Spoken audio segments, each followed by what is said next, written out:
Hi everybody, welcome to the Underwater Photography Show. In case you couldn't tell who I was because I'm not wearing glasses, it is me, Matthew, as always, and Alex, of course. Sorry I kind of screwed up this intro, but just letting everybody know that I will have the glasses back. I will eventually be able to see again, but we're on the new software, so just trying to get all the lighting and everything sorted out, and the glasses were causing problems. So for today, if you see me leaning in really close to the screen, it's just so I can get a better, clearer look at Alex's beautiful face.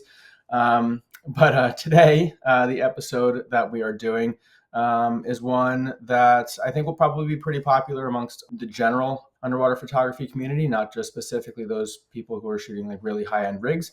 And I know we brought this up initially because there's a new category in UPY next year. So Alex, if you would like to take it away and kind of explain why that new category came about, and that will lead us into the episode. We want to talk today about phones underwater, and I think this is a really exciting frontier in underwater photography because, wind the clock back 15 years ago, kind of the early days of digital. It was underwater photography at that time was such an easy thing to get into because there was a multitude of cheap housings, a few $100, relatively simple compact cameras that did a good job underwater, which again, there were loads of them on the market and they again were costing a few $100. And it was a time when underwater photography really benefited from lots of new people getting into it and then maybe progressing to more capable systems over time. And I think we've lost that a little bit because compact cameras have been killed by another thing that fits in our pocket and can take pictures, and it's obviously our phones. And for a while, it was pretty tricky to take a phone underwater. There was a few options, but they didn't really gain a lot of traction. But I really feel in the last year or so, there's been a massive proliferation in underwater phone housings, and it's a really exciting time. And I think it's going to become one of the main gateways into underwater photography. And it's why within UPY, have decided to use UPY as a platform to promote that to the wider audience. One of the things that UPY does that very few other things do in underwater photography is UPY, the winning pictures get huge mainstream press attraction. And it can serve lots of things. We use it to promote, marine conservation. We use it to promote diving and underwater photography. And we hope to use that platform also to encourage more people into underwater photography by saying, yes, these top pictures are taken with top end gear, but look at these amazing pictures taken with people using their phones. And I think phones are a fantastic gateway because there's quite a few phones that are naturally waterproof. You can dip your toe with a completely basic phone system. I mean, there's even little waterproof bags and things like that you can buy if you just want to try it snorkeling or something like that.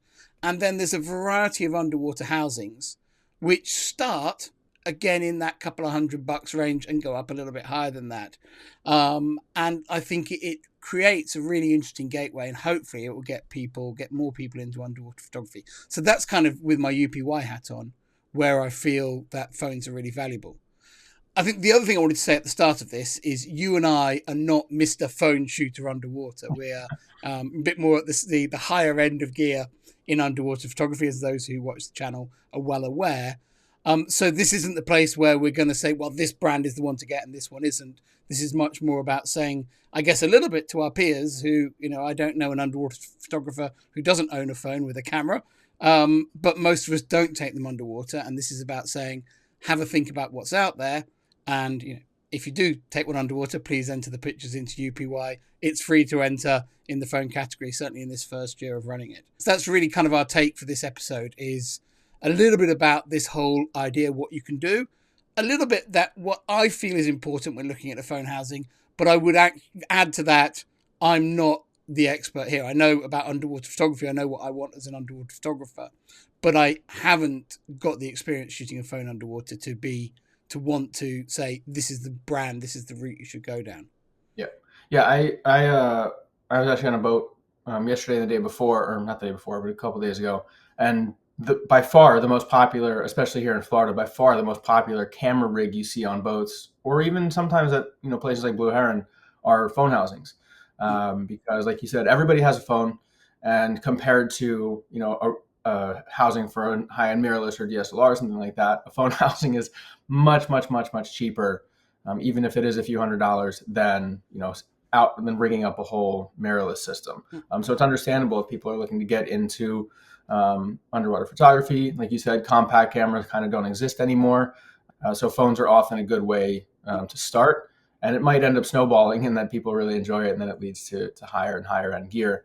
But we also wanted to talk about, we're going to list off some of the major housing brands that we know of and / could find online. And I'll stick some pictures in of them as we go. So rolling off that previous point you were making, I have no idea on the numbers on this, but I would suspect that the phone companies are spending far more in R&D on photography than the big camera companies are, just because the performance that they get out of the phones is truly remarkable, given their starting point of very tiny sensors and very tiny lenses, and the huge amount of work that they've done, particularly on the software side, to take relatively basic photography camera and or lens and sensor and be able to produce such incredible pictures, because anyone with a phone knows that almost everything they take a picture of comes out absolutely brilliantly. And most of that is being driven by the software. But that R&D has made phones incredibly capable. And it's no surprise that people want to take those phones underwater. Something you just touched on before I forget is, and I'm sure everybody who has a phone and a camera can relate to this, about how you take a picture with your phone and it looks fantastic, and it's impossible to recreate it with your camera, no matter how hard you try. One of the great, but first world problems we have in life. But I'm going to toss my glass on real quick so I can actually see my computer screen and read off the phone. Well, before you show the pictures, actually, I might just run through those 2 points, because that I feel if I was going out to buy a phone housing now, these are 2 things that will be quite high on my list. The first thing is really the ergonomic choice. Is how easy is this thing to hold underwater? How easy is it to attach accessories to?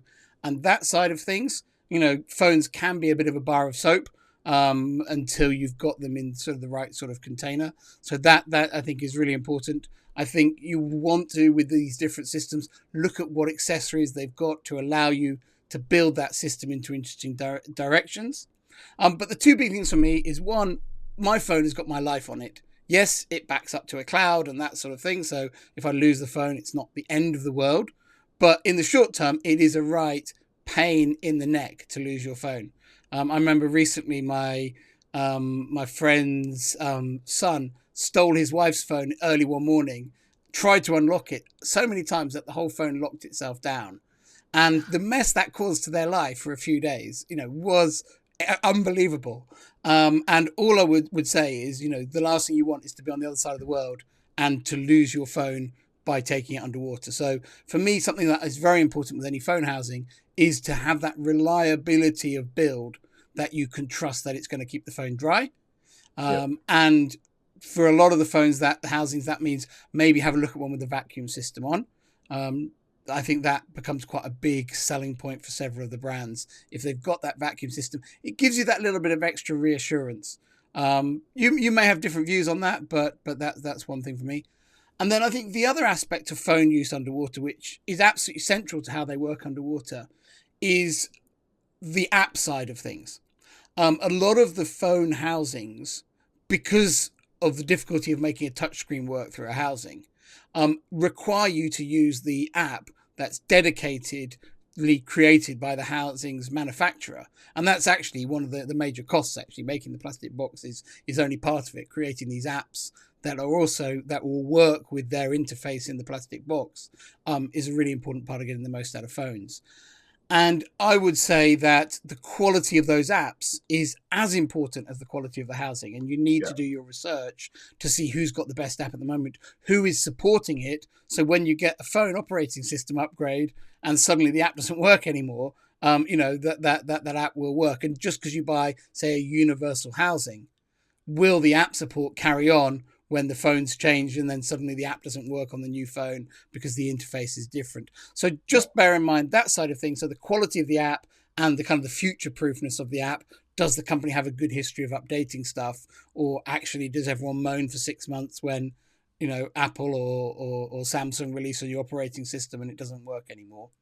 And then there are also some brands of housing that do give you access to the touchscreen. And therefore, with these brands, you're able to use the phone's native camera app, which is the one that you're familiar with, that has all the, the R&D money being poured into it as well to create interesting new features and get updated features all the time with it.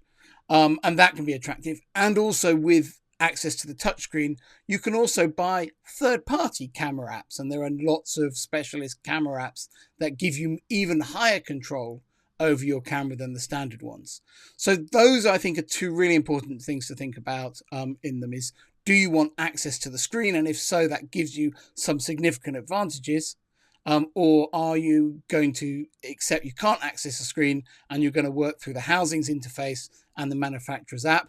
And then the other thing is the importance of keeping that camera dry, whether a vacuum for you is an absolute must-have, or actually it's about the quality of the design of the housing that will give you the confidence that you're not going to flood the housing.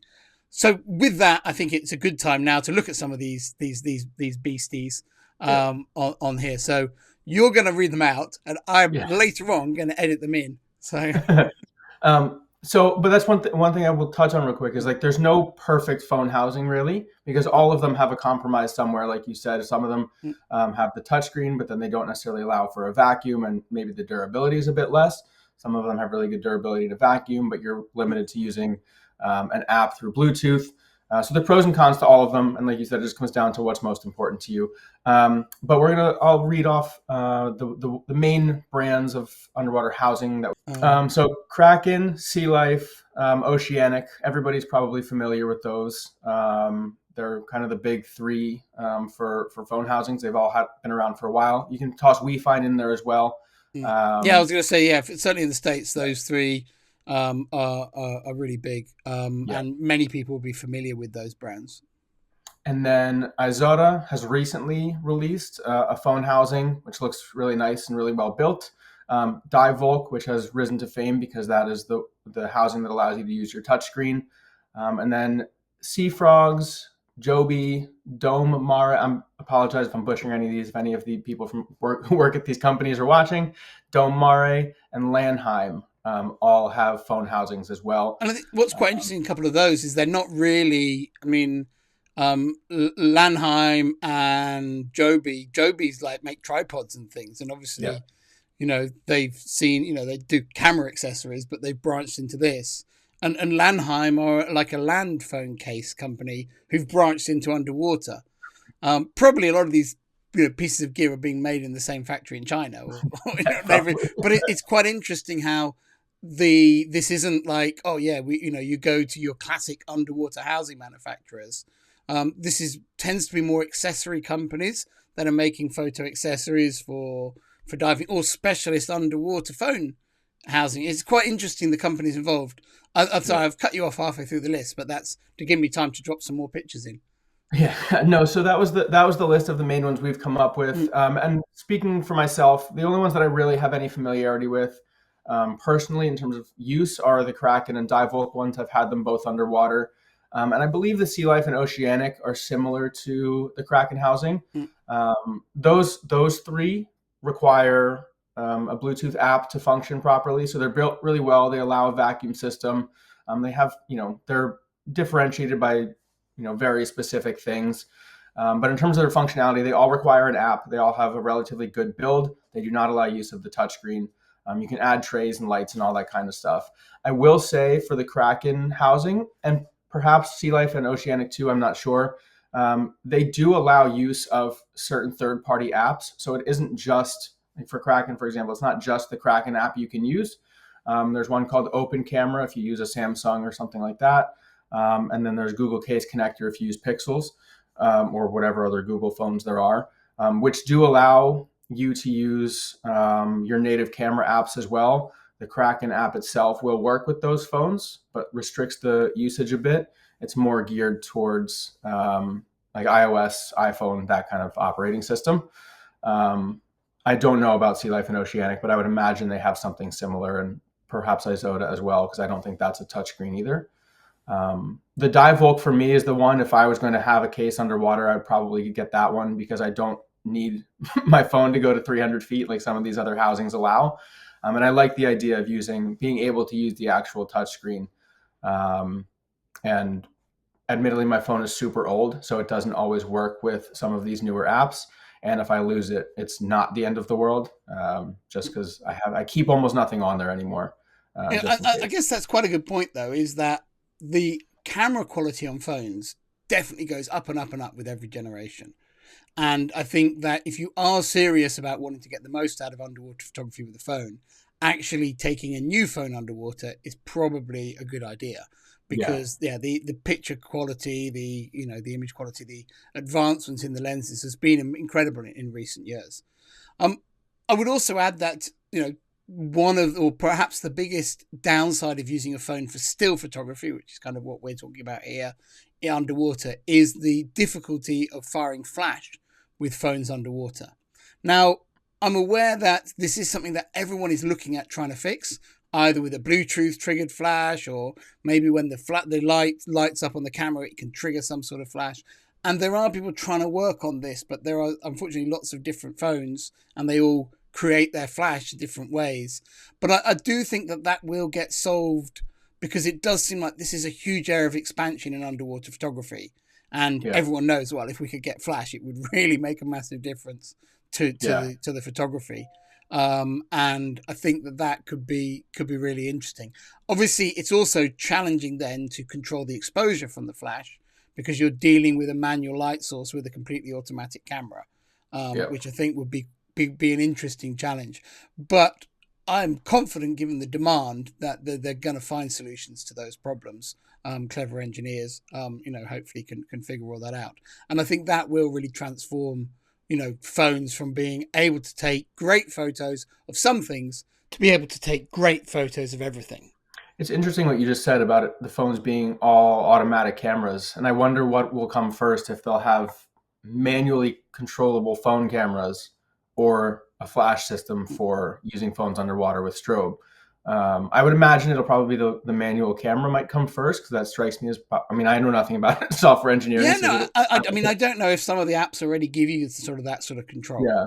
So it might be Um, interesting yeah. if that comes, then you could control your exposures with an external flash, which would be really interesting. And then you kind of totally replaced compact cameras, which technically do still have an advantage, because you can do certain things with them that you can't do with phones yet.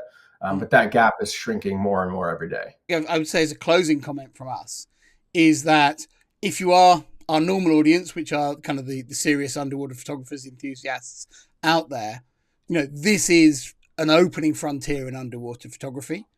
UPY, is going to have a phone category in the next edition, and you can be sure that is likely to be quite a trend-setting thing. And it wouldn't surprise me if by this time next year, most photo contests are going to have phone-specific categories in them to really encourage this new area in underwater photography. In UPY, we're very keen to get experienced photographers out there using phones to kind of show the world what phones can do underwater. And there are also tons and tons of phone specific photography competitions out there on the internet as well. And underwater pictures in those are going to stand out a mile. And so I think any underwater photographers who are early adopters, serious underwater photographers who are early adopters of phone underwater, are going to find their images very, very creating a lot of a buzz around them, because I think people will be really keen to see what they're able to do with phones. So I think this is something that serious underwater photographers are definitely paying attention to.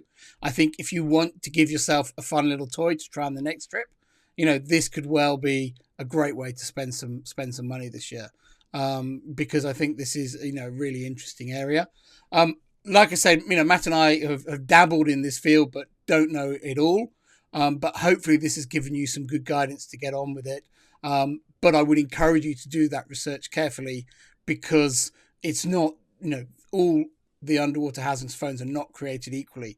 There's both the housing side of it, which as an underwater photographer you can probably assess pretty well, but there's also, kind of the software accessory side of it as well, which I think you do need to investigate. And it's probably best to get on forums and things and see if people are loving that software or finding it frustrating, particularly when it comes to upgrades and things like that. Yeah. And I think that can help guide your choice, or indeed go, actually what I want touchscreen access, because that's how I use my phone normally. I don't have to relearn any apps or anything like that. But yeah, hopefully that's valuable, and hopefully that's encouraged you to have a look at this area. And hopefully, for the sake of underwater photography as a community, this is something that really brings loads of people in, because it does seem to be the real buzz thing out there. I'm really looking forward to big events like DEMA this year and seeing how big phones are at DEMA. I think it could Yeah. be a real breakthrough year for phones. I will say one more point. Mm. If you're watching this and you are not a photographer but you dive with a photographer, if you get the dive Volk, which allows the touchscreen, you can read books or listen to music while you're sitting there twiddling your thumbs while your dive buddy takes their sweet time photographing something. I have a friend here who's a dive master, and he'll often just listen to music or read books on safety stops with that housing. So it's not just for underwater photographers. But as always, thank you guys for watching. Hopefully you got something useful out of this, and we will see you next time.